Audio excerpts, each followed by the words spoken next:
Hello everyone, welcome back to Trophy Food Experiences. Today I'm doing a review of a recently reopened restaurant called The Crocodile by Rob Feenie. The Crocodile is an iconic restaurant in Vancouver, one of the most popular restaurants in the 80s, opened in 1983 by Michael Jacob.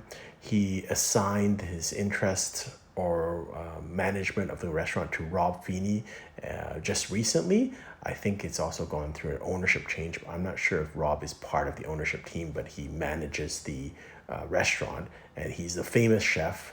He's appeared on Iron Chef, and had a very famous restaurant here called Lumiere many years ago.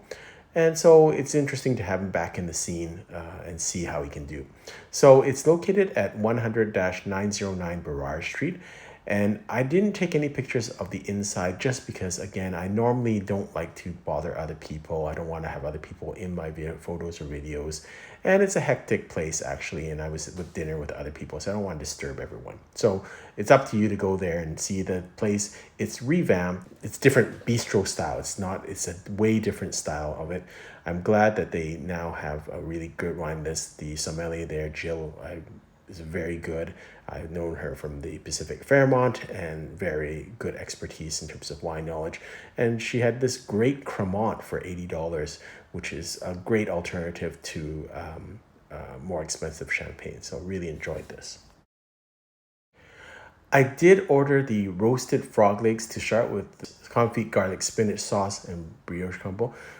Beautiful presentation. I thought the frog legs were done quite nicely, fully cooked.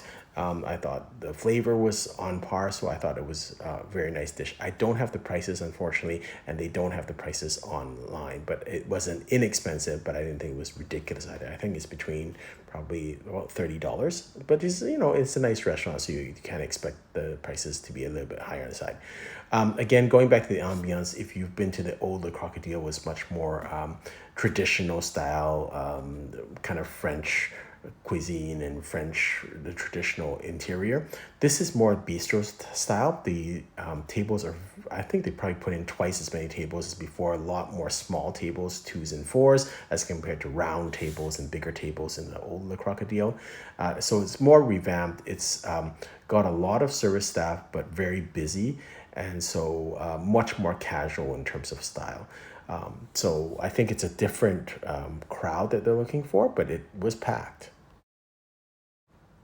For the main, I had the beef Wellington, and this is kind of a daily special, and they only have a certain amount. It's not on their regular menu. Again, I don't have the price. I would guess it's in the $50 to $60 range. And again, flavors were great. I thought the intensity of flavors were great. So I really like that. In terms of the actual plating, I think it's good too. And the other thing that I noticed that actually Rob Feenie was in the restaurant a lot. Don't think have seen another chef in the restaurant that much, so that kind of questions whether he was in fact just overseeing or actually cooking. So I would probably estimate he was probably, while I was dining there, he was in the restaurant maybe 30 to 40% of the time. So he wasn't doing a lot of cooking, let's put it that way. He was kind of looking at the front of house. He was looking at what people were doing. He went over to a couple of tables that he knew to talk to them. So that was kind of peculiar in terms of how much he was out there.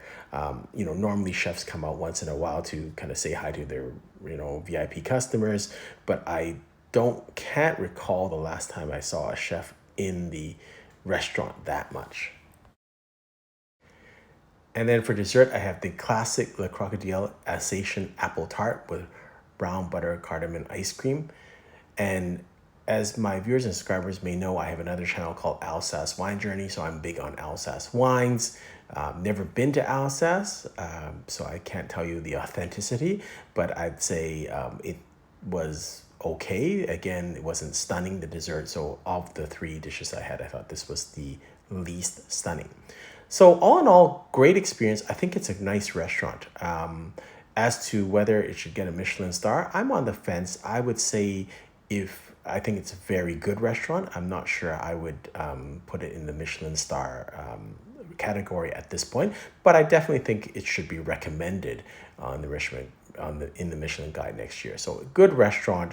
I like the food. Service was good. It is crowded in a bistro kind of setting, so it's more casual, I would say.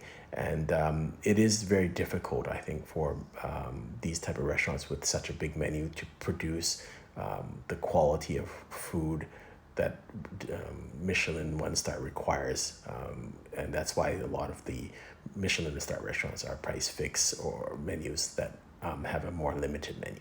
But all in all, had a good experience. I'd recommend going to this restaurant. Hope you enjoyed this video. Until next time, happy eating.